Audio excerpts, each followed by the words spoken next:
Os pecadores estão atemorizados. O tremor se apodera dos ímpios. Eles perguntam: quem de nós habitará com o fogo devorador? Quem de nós habitará com as chamas eternas? Aquele que anda em justiça e fala o que é reto, que despreza o ganho de opressão, que com um gesto de mãos recusa aceitar suborno, que tapa os ouvidos para não ouvir falar de homicídios e fecha os olhos para não ver o mal. Este habitará nas alturas, as fortalezas das rochas serão o seu alto refúgio. O seu pão lhe será dado e água nunca lhe faltará. Os olhos de vocês verão o rei na sua formosura, verão a terra que se estende até longe. O seu coração se lembrará dos terrores, dizendo: onde está o escrivão? Onde está aquele que recolheu o tributo? E onde está aquele que contou as torres? Você já não verá aquele povo atrevido, povo de fala obscura, de língua estranha que não se pode entender.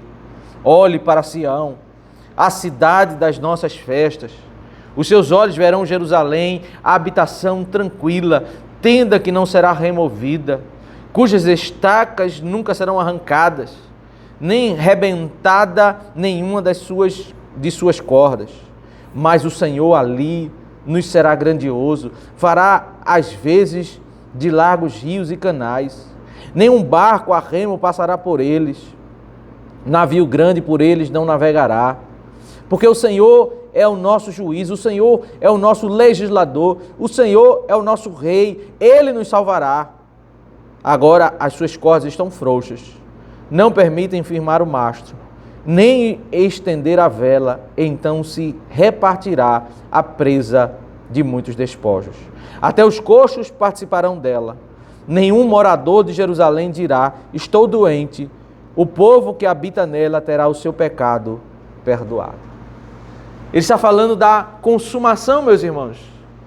E como é bom nós vermos, como nós acabamos de meditar um pouco no Salmo 135, alguns termos que são repetidos nos próprios livros dos Salmos, no livro do profeta Isaías, no Novo Testamento. E à medida que nós vamos avançando no conhecimento da palavra de Deus, nós vamos vendo talvez leituras que nos pareçam muito complexas à primeira vista. Nós passamos a encaixar as informações, porque nós percebemos que os ensinos eles têm correspondência em alguns outros trechos da palavra de Deus. O salmista, aqui o profeta Isaías, ele tem um diálogo muito próximo com aquilo que está lá no Saltério. Se você está familiarizado com o Salmo de número 15 e o Salmo de número 24, você vai perceber que ele está dialogando com aquele bloco, é um bloco, o Salmo 15 até o Salmo 24, que tem ali no Salmo 23, o Salmo tão conhecido, o Senhor é o meu pastor, que todos nós bem conhecemos. O Salmo 15, ele levanta uma questão que é: quem habitará no monte do Senhor? Essa pergunta era conhecida muito claramente pelos israelitas sobre quem vai morar com Deus. Sempre que a Escritura nos Salmos faz essa referência, quem pode habitar no monte do Senhor? A pergunta é: quem pode morar com Deus na eternidade? Quem pode habitar na presença de Deus? E aí o Salmo de número 15 apresenta uma lista tremenda, né? Começa com um bloco no Salmo 15, mas ele faz um forte contraste com o Salmo 14, que é o Salmo que diz: todos os homens são pecadores, não há um justo sequer. Imagine que depois do Salmo 14, com aquela lista dos pecados dos homens que Paulo usa em Romanos 13, a lista de que todos nós somos falhos, todos nós falhamos com pensamentos, palavras. Aí o Salmo 15 diz: olha, para morar no céu tem que ser perfeito. Você não pode falhar com a boca, você não pode falhar, você não pode ser impuro de mãos, você não pode ganhar com injustiça. Então tem uma lista de perfeição. E aí o Salmo de número 16, 17 vai percorrendo uma caminhada apresentando o Filho de Deus, aquele que é perfeito. E aí o Salmo de número 24, ele responde, é o fechamento do Salmo 15, né? Ele diz: quem habitará o que é limpo de mãos, puro de coração?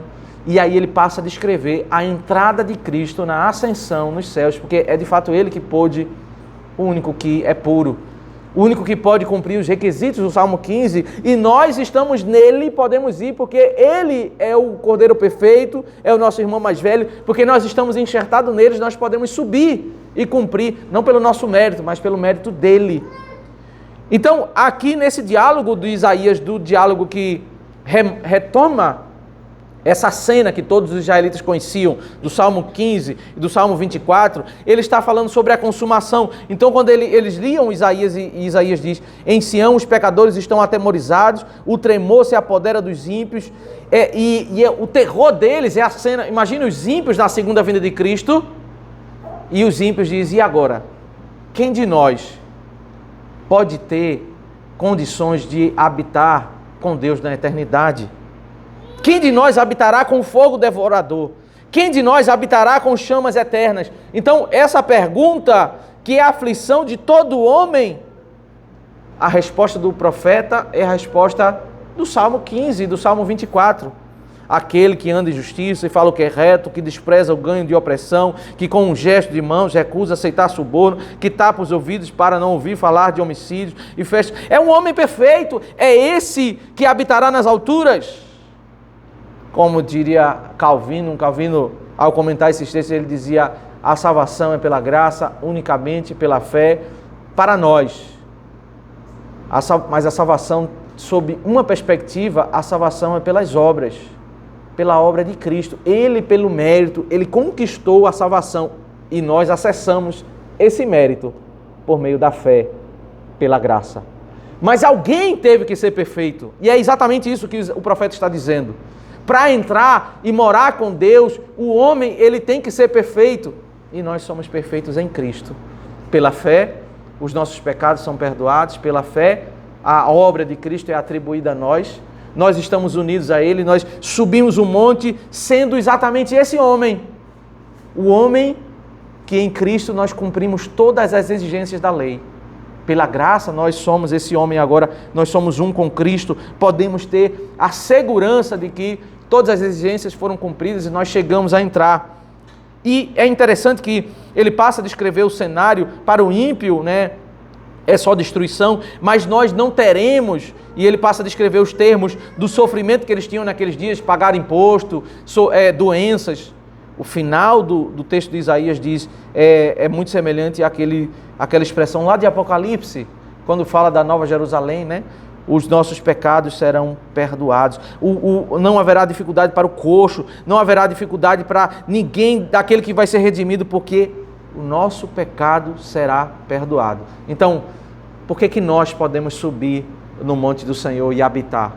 Porque o nosso pecado em Cristo, ele é perdoado. O dia da consumação para nós será um dia de bênção, um dia de privilégio, porque nós poderemos subir o monte do Senhor.